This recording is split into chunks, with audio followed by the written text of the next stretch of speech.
morning. These days, there's a lot of talk about the F-35 and air power and firepower, all that, which is valid. Our air power in terms of fighter squadrons is decreasing, and we are searching for replacement aircraft.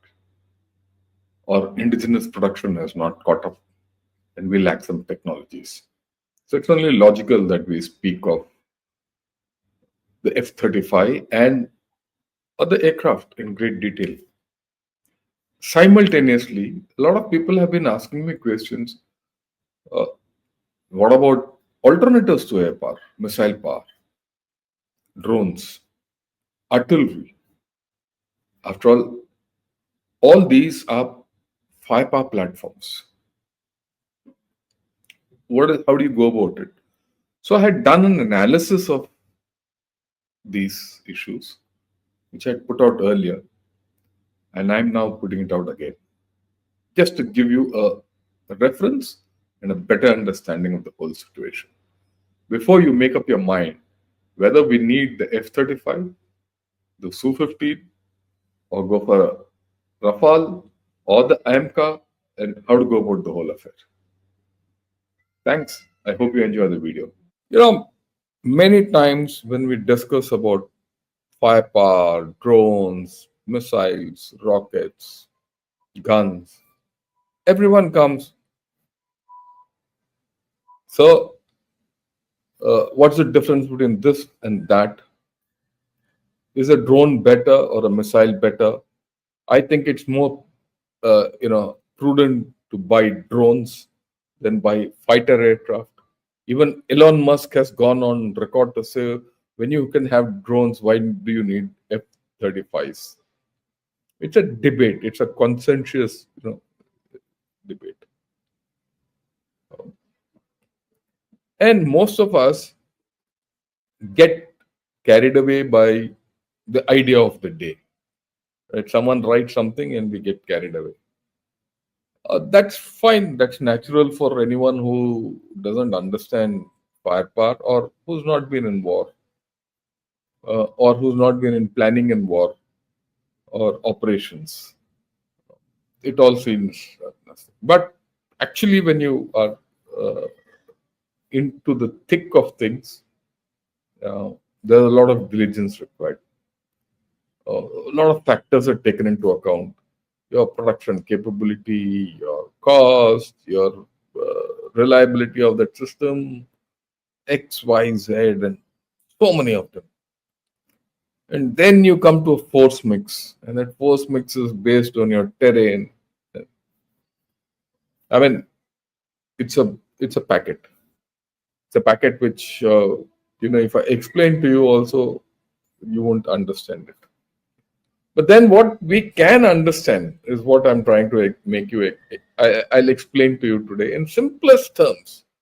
I've actually got just about 4-5 slides today, unlike other days, where I'll explain what are the differences between a fighter aircraft, a drone, a missile, or a gun, and where it can be used. Right. So we'll start with this. It's a very simple kind of a presentation today to make you understand which is the best method to deliver firepower. Right. You have to understand the firepower mix. That's important. When you look at firepower mix, what happens? For any force, generally as a thumb rule, tube artillery and drones are about 50 to 75%. And tube artillery is more than 50%. Drones about 10 to 15%. Okay. Rockets and missiles are about 10 to 20% of a force mix. Aerial systems, I'll say manned and unmanned, long range, are about 10 to 20%. That is aircraft,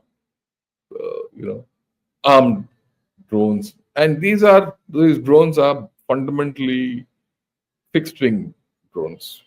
The ones which I've shown here are rotary drones. hexacopters, quadcopters, and that variety. And this is long range. And then you have long range missiles, which are just about 5 to 10% of a force mix. More than that, you don't have. Actually, that's how it is. When you say force mix, it's in the number of launchers which you have, it's in the number of amount of ammunition you have, and things like that. But why is this so? That's the larger issue. Okay, now we'll factor that in. Generally, you have to handle or deliver firepower from the tactical depth to the strategic depth. Okay. What is tactical depth? Tactical depth is around 40 kilometers, right? Around 40 kilometers where you are face to face with the enemy. His trenches, his weapon systems, his headquarters, his ammunition dumps, all, which are across each other, you can see with short range systems. And for that 40 kilometers, you generally have to apply firepower with tube artillery or guns and drones. Of course, you can use rockets and missiles, but they're not that good for that. Okay, you have better uses. Then you have targets in the operational depth. Operational depth is around, say, 100 to 200 kilometers. Here I've shown it as 200 kilometers. So anything between, I'll put it in operational depth is, say, 40 to 200 kilometers. There, again, you can, the matching firepower is rockets and missiles. And in this depth, aerial systems come into play. Unmanned and manned. And beyond that are long-range missiles, right? That is the strategic depth. What is strategic depth? I think anything about 200 kilometers is strategic depth. Now you'll say, look, modern aircraft have a range of 500 kilometers, and you can use them over long distances with air-to-air refueling and all that. That's all fine. It's nice to say air-to-air refueling and things like that. But remember, it takes time. If you want to put that, fighter 1,500 kilometers away, right? And do air-to-air refueling, it takes time. And there's only one pilot there. You can't get him out. How long will that pilot exist out there? Right? Isn't it? He can't be there for more than 10, 12, 14 hours. After that, he'll black out. And how much ammunition can you carry? So your radius of action gets limited. Okay, it's not so easy to say just because an aircraft can go 500 kilometers with just fuel, right? I'll employ it there. But once you load that aircraft with ammunition, its operating range reduces. So it's the operating range which matters. And based on that operating range, the operational depth is anywhere between 40 to 200 kilometers. Beyond that is strategic depth. Then you're hitting at strategic targets. Okay, but if this so, let's look at this. There's something called, a target and an ammunition mix. I mean, you see this is conical in nature. Why? At near ranges, right, the number of targets are more. The kind of targets are more. What do you get? You'll have troops, you'll have their logistic nodes, you'll have armored vehicles, you'll have their B vehicles are transport convoys and things like that. So the number of, because you're facing face to face and the number of targets are more. If the number of targets are more on the front line, the engagements also will be more, and the kind of ammunition you apply there also will be more. So that's why this base is broad. the base of this triangle is broad in this area. Yeah, it's very broad. Now, as you keep going in depth, it narrows because the targets are fewer. Look at it. Suppose you want to take on 5, 6 cities in the strategic depth. There'll only be 5, 6 cities. No, there'll not be 20, 30, 40. So in the strategic depth, the number of targets should decrease. If the number of targets decrease, simultaneously the number of vectors or the number of firepower delivery systems which you have also needs to increase, isn't it? You can't say, no, I'll have so many, my force will be only long range missiles, but the targets there are very few. Isn't it? So there is a correlationship between what targets appear on the battlefield and how they appear. As the battlefield keeps increasing in depth, the number of targets keep reducing. This is a fundamental thing. And if you understand this, the rest everything falls into place. And whenever I talk about firepower, I make people understand this. Okay. Now let's look at the next thing. There are a few issues which I want to highlight to all of you.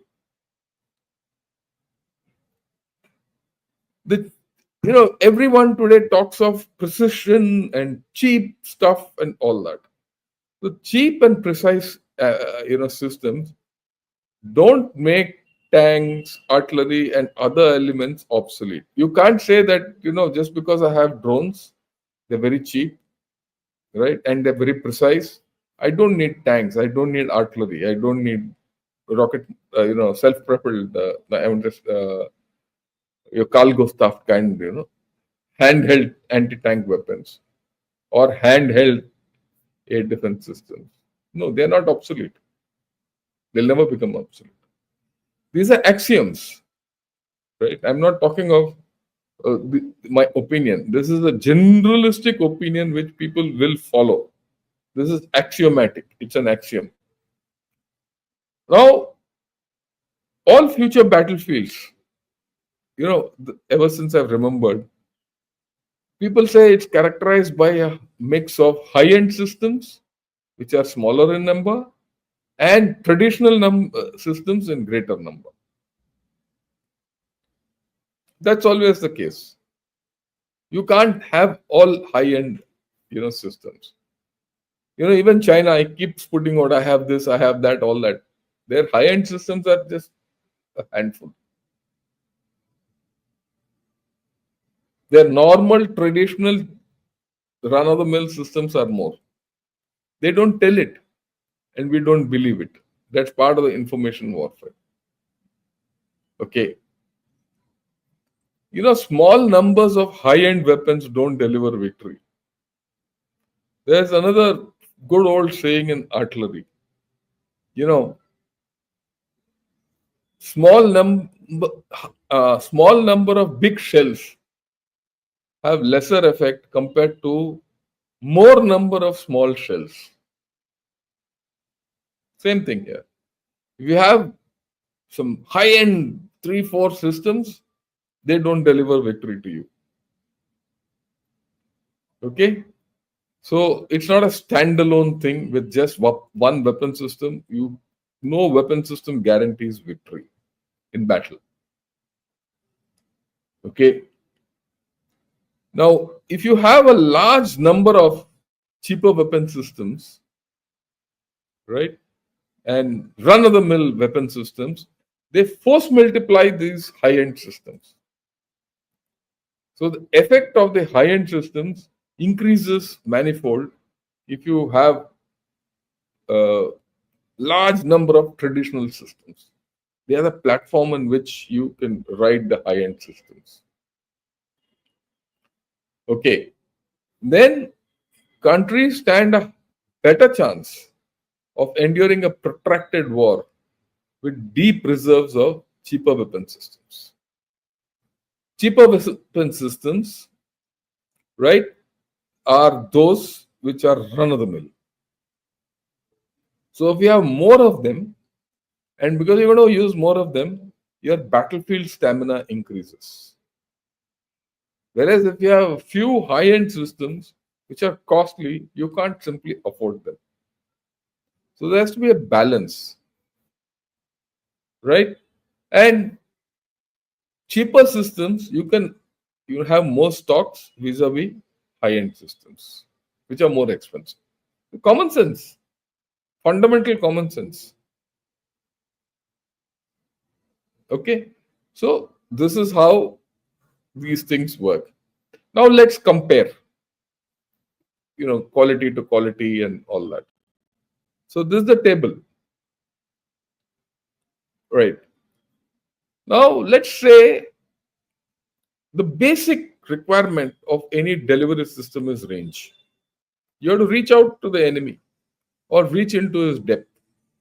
So if you take range and compare a gun, a missile, a drone, or an aircraft, you'll see in terms of range, the gun gives you the least. The guns can fire up to about 40 odd kilometers, right? Missiles give you the best range because you can fire missiles up to intercontinental ranges, really long. Drones are variable. Of course, rockets and missiles have the capability of covering tactical depths, operational, and strategic depths. Drones are variable. They can complement guns at shorter ranges. They can complement missiles at longer ranges. Cruise missile. We saw that in the Iran attack. Iran sent drones and long range drones and cruise missiles and ballistic missiles for long range. So drones are variable. In terms of aircraft, they're medium sized. Okay. To send aircraft to over a distance of 1,000 kilometers to attack AO, you need tremendous capabilities. It can be done. It's not as if after all, Israel did it against Iran.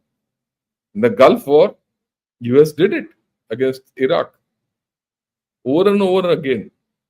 But that is in certain circumstances. You can't keep doing it every day. And especially the Chinese, they can't do it because the terrain restricts them.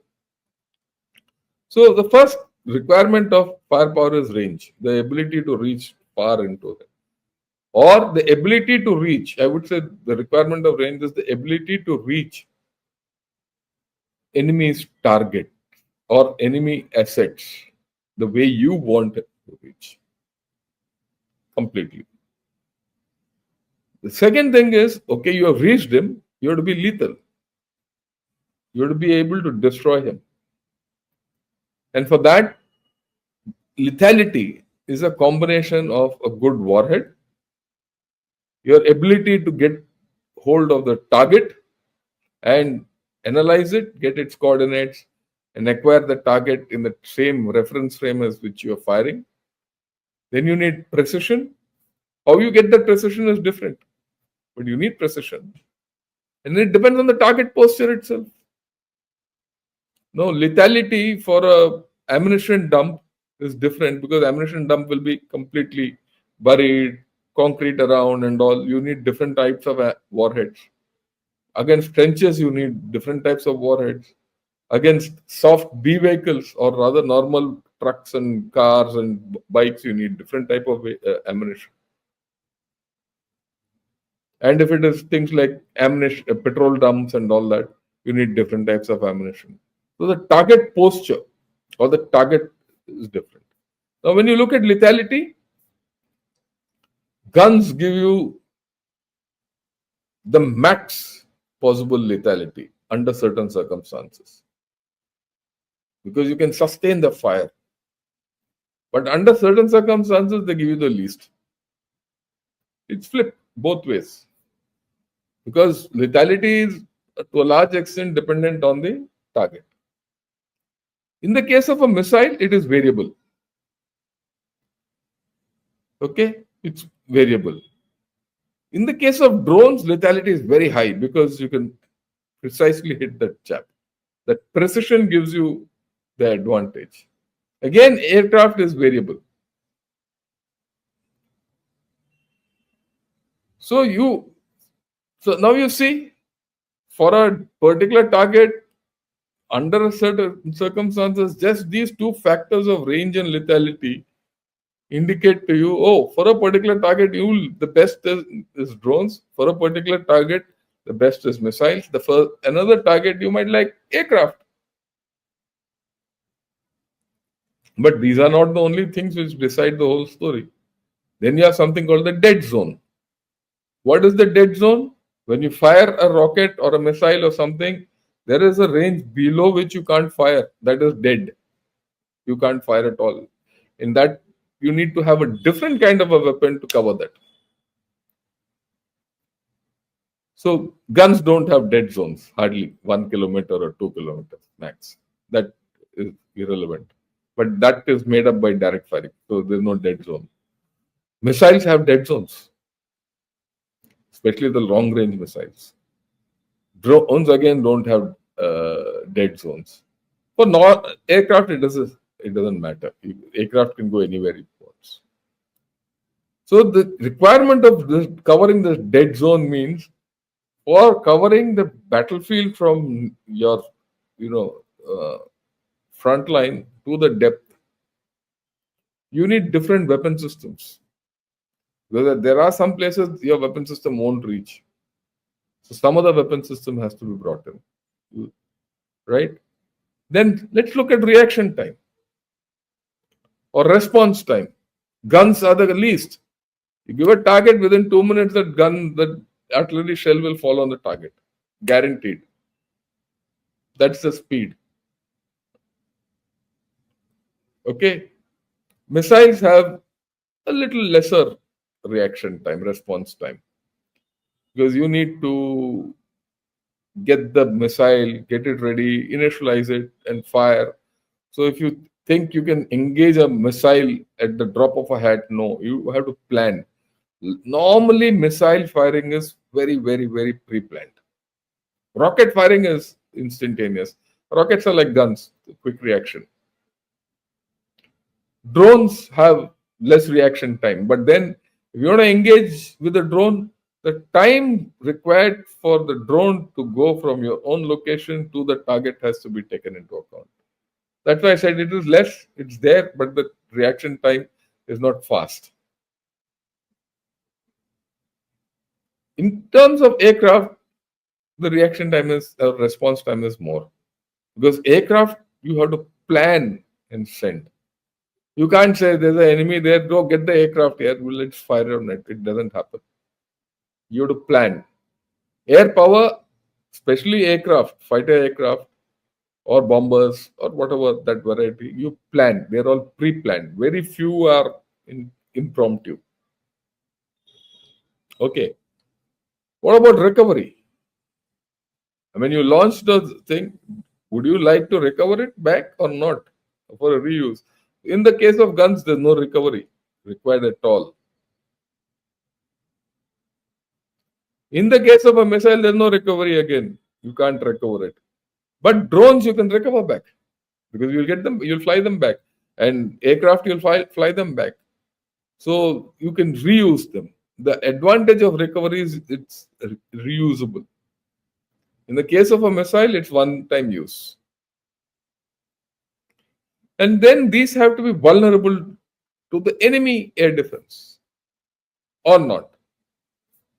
Guns are not, it doesn't matter. There's no AD against guns. You can't just protect yourself against artillery. That's why artillery is the biggest killer in battlefield.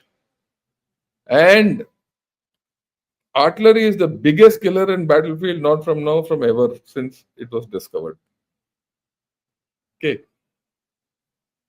And that which you should never have a doubt. There's no protection against guns except putting yourself under something.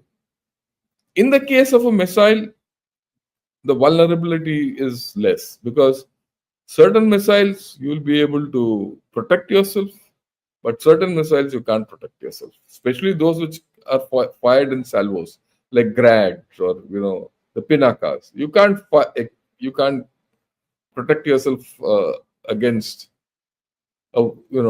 14, 15 rockets coming in a salvo on you on one target. You don't have that kind of AD. No country will have that kind of air defense systems. Yeah, long range systems, you have adequate notice, you have adequate, radars, you have good information, then you can intercept it. But guns, you can't intercept. Rockets, you can't intercept. Okay. Drones, you can. You can intercept drone by many methods, active or passive. So they're vulnerable. So are aircraft. So again, you see, in certain conditions, you put that weapon which is not vulnerable. It can't. There's no protection for the enemy against that weapon. All he has to do is either dig down, cover himself up, or not be there. As simple as that. So vulnerability to air defense wise, right? Cost. Rokda. What is the cost? And when you say the cost, there's the cost of the system and the cost of the ammunition. Okay. So cost is a very, very, very, very, very, very, very important factor when you're employing a delivery system in battle. Guns and its ammunition are the cheapest. You can mass produce them. And that is why you are able to apply this across the maximum number of targets which will appear in front of you. And that's what the natural state is. Okay. Missiles are cheaper because of various reasons. You can configure a missile which is relatively cheap. As far as drones are concerned, they could be cheap, they could be costly. It depends on what kind of a drone you're using. In fact, the same thing applies for a missile also. It depends on which kind of a missile you're using. If you are using a long-range guided weapon, the cost goes up. But if you're using an unguided missile, then the cost goes down. Aircraft is always costly, where the platform is costly, and the ammunition also is costly, and the man is the costliest. Okay. And then battlefields are active day and night under all kinds of weather conditions. So what about the weather? Weather is an important part. Day or night is important when you want to engage. And for that, you look at the guns, they're all weather. Missiles are all weather. Drones are fair weather. You can't put a drone all weather. Yeah, long range satellite controlled drones can go above cloud level and fly and be all weather, not anything else. But even satellite drones, it's not so easy, right? It's not so easy because the communication channels in the drones get cut. Even satellite comms, then they have problems. So it's not really all weather, largely fair weather, but you can push it through. Same thing with aircraft. Some aircraft are all weather, some aircraft are fair weather. Right? Now, when you say fair weather, all weather, it's related largely to day and night.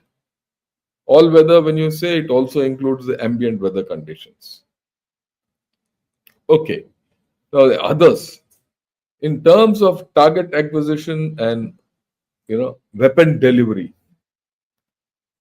what do you need? You need a high degree of target acquisition for weapon delivery in terms of guns, for guns. You need it. You can't just fire guns wherever they want. In terms of missiles, slightly better, because once you get the target, you can feed the target data into a missile and let him go. And the other thing is, if you're using unguided missiles, in a salvo and things like that, which spread. You're intentionally going to use firepower to cover an area because you don't know the target. You know there's something there, but you don't know where exactly it is. So what you do is then you fire a salvo which can spread over an area. You don't want precision. Precision is not always good. There are times you don't need precision. Okay, you don't need precision. You let go and so that he covers an area. You let go. Even that's the beauty of guns. They cover area. So whoever is in that area gets hit. Now, in terms of drones, drones can do their own target acquisition and home on. They are very good. That's why drones are lethal. For aircraft, it's partial. You always have to acquire the target and tell the pilot, this is your target, go. And let him go to a particular point. You route him through a particular area, taking all the other factors into consideration. What lethality you want, what's the enemy vulnerability, does he have his air defense or not, all that. And he can then confirm that acquisition of the target at the final end. Okay. Now the next factor which you have to factor in is load capacity. How much can you load? And that will depend on at what intensity you can engage targets and how many times you can engage targets. That's the important thing. In terms of load capacity, guns have a limited load. Okay? Because the volume of requirement in guns is huge. So the amount of firepower delivery which you can do per gun is limited. But having said that, if I put more guns into action and I spread out my logistics, then the volume is high. Then the capacity to deliver on the target is very high. In fact, it's the highest. In terms of the load carrying capacity, per say a shell has just about 7 to 8 or 14-15 kg of TNT, a 155 mm shell. So the load is less. Missile, it's much better because it can carry any amount of load. It can carry 1 ton, 2 ton loads. Drones have the least load carrying capacities. And they give the least volume at the target end. What they can't do by volume, what they can't do by the load carrying capacity, they make good by precision. But guns, though each shell gives you limited load, but the number of rounds which you fire compensates. Aircraft is limited. I won't say less, it's limited. Because what the aircraft can carry, that's the only payload you can take. Okay. Then what's the manpower risk? There's no manpower risk for guns, missiles, drones. Manpower risk is only for aircraft. Okay? That's the main thing. That's a major thing you have to factor in when you employ a particular kind of firepower. Then what about air superiority? Do you need air superiority before you fire anything? For guns, it doesn't matter. There's no air superiority required. Nothing. You just fire. Even for missiles, it doesn't matter. You just fire. You know that he's got AD. I mean, if you are looking at long-range missiles or SRBMs or MRBMs or ICBMs, you take measures to evade his, ability to intercept you. But for drones and aircraft, you need air superiority. You have to keep his aircraft out, his air assets out. You have to suppress his AD. You have to suppress his air defense. Before you apply drones or aircraft. Of course, you can apply drones or aircraft by better routing. You go through a route where there's no chance of an aircraft coming or his air defense being active. So these are tricks. Then what's the operating ceiling? For guns, the operating ceiling is very high. You can fire where you want. It doesn't matter. Even for a missile, it is pretty high. But for drones, it's very low. Because after a particular height, drones can't fly. And those drones which can fly at that height can't deliver firepower. Limited. Aircraft, again, op ceiling is limited by the flight envelope of that aircraft. That's why I said lower, but if you have a very efficient aircraft, the op ceiling can go up. What about maneuverability?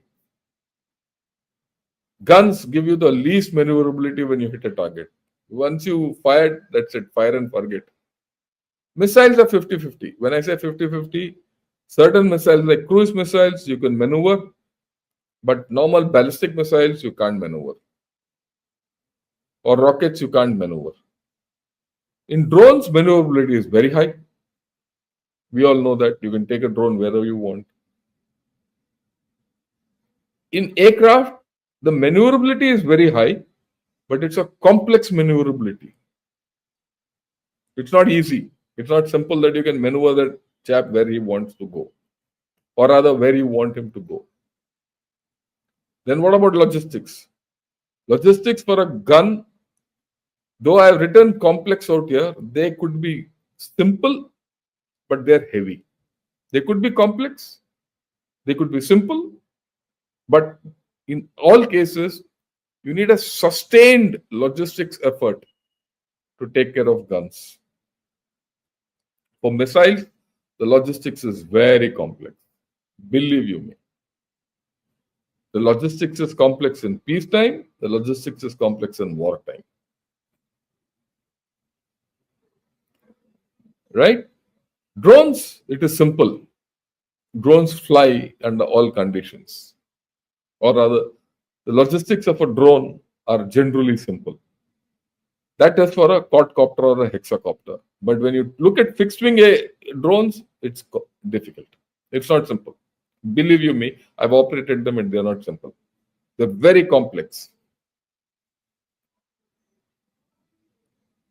You need to have a lot of spares, you need to have a lot of sensors, because a drone is a complex animal.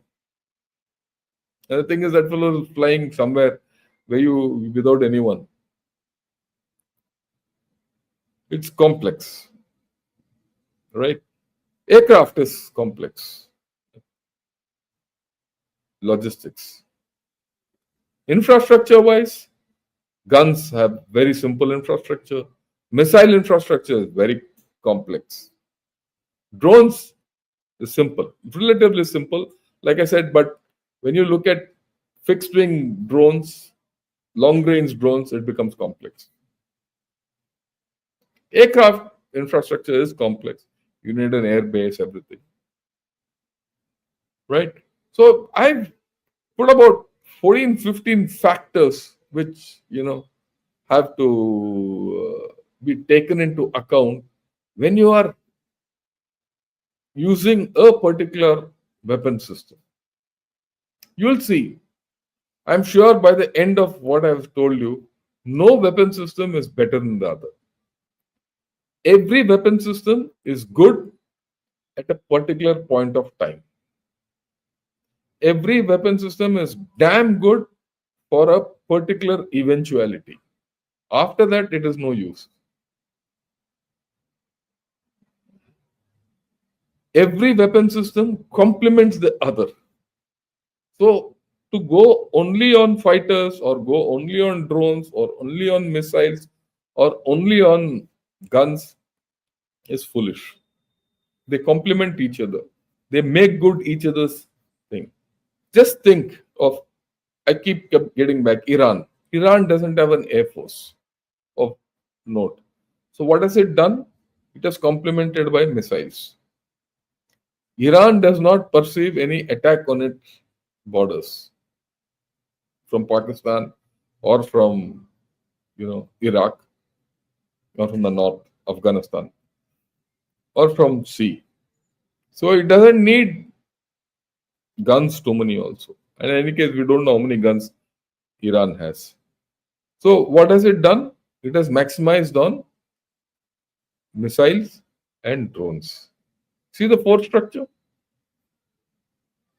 Okay. Whereas a country like Israel needs all four because it has to deal with Hamas. You need guns, you need tanks, you need drones, you need rockets, you need missiles, and you need aircraft and long range missiles you need to handle Iran. You look at China. Whatever China has or doesn't have, it has only 4 airfields in Tibet. It can keep increasing the runway length, all that. That's all fine. It's got only that many airfields in Tibet. It might make one more, or that's all. So what happens in high altitude? In high altitude, the oxygen content is less. So the aircraft can't burn the fuel, especially during it needs maximum load while taking off or landing. It doesn't have that capability. Right? So if that doesn't happen, you can't take enough load. The maximum load carrying capacity of aircraft in high altitude is limited. So, and that load has to be in the form how much fuel and how much weapons. If you put more weapons and less fuel, the range is less. If you put more fuel and less weapons, you have more range, but effectiveness is less. See, so in overall, altitude reduces. So your efficacy of aircraft in altitude is less. Except Hotan, which is an air base, that's also at about 5,000 feet.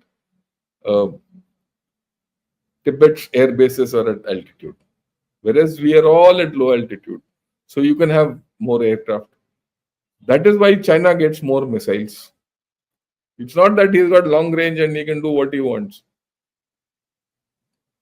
But even that, there's a problem because the terrain restricts how much you can get. Okay. And you can't keep firing long range missiles. You need to come close. The battles are always fought in, man to man. If you're doing non-contact battle, ये वो कुछ नहीं होगा. वो तो, by now we know non-contact battle has no value, especially in India-China kind of a situation. You need dum. You need to do patrolling. That's why we have started doing patrolling. Today I saw some news where people went on ponies, Ladakh ponies, did patrolling, took photographs, and came back. So there is no weapon system which has got is a silver bullet in battle.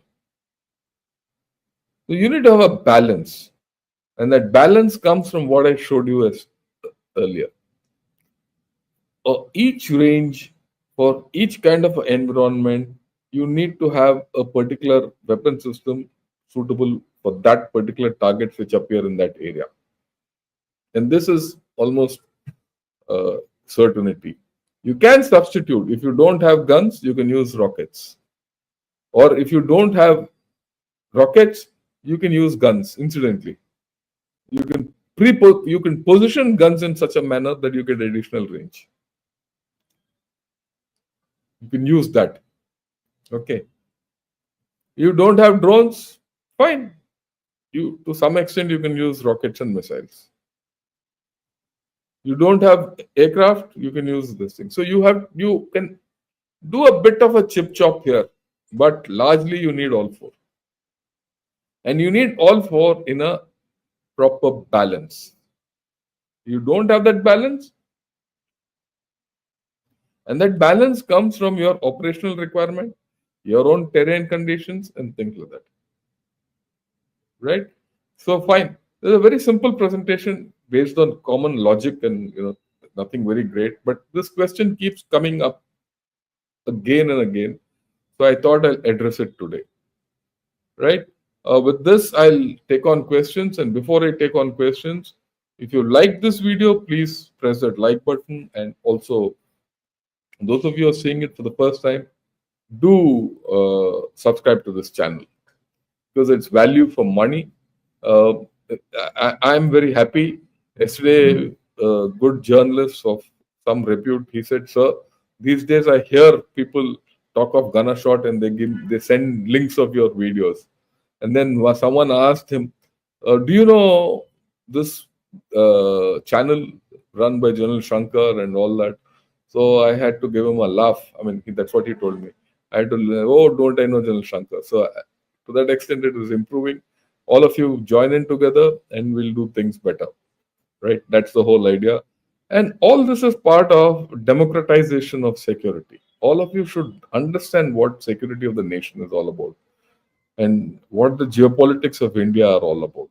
Because I do everything from an Indian perspective. I don't do it from a other perspective. And like I always say, I do things fairly from experience and with truth and honesty. If there's no honesty in what I speak, then I shouldn't have served in the army. That's as simple as that. I couldn't have served the nation. So I'll tell you everything in its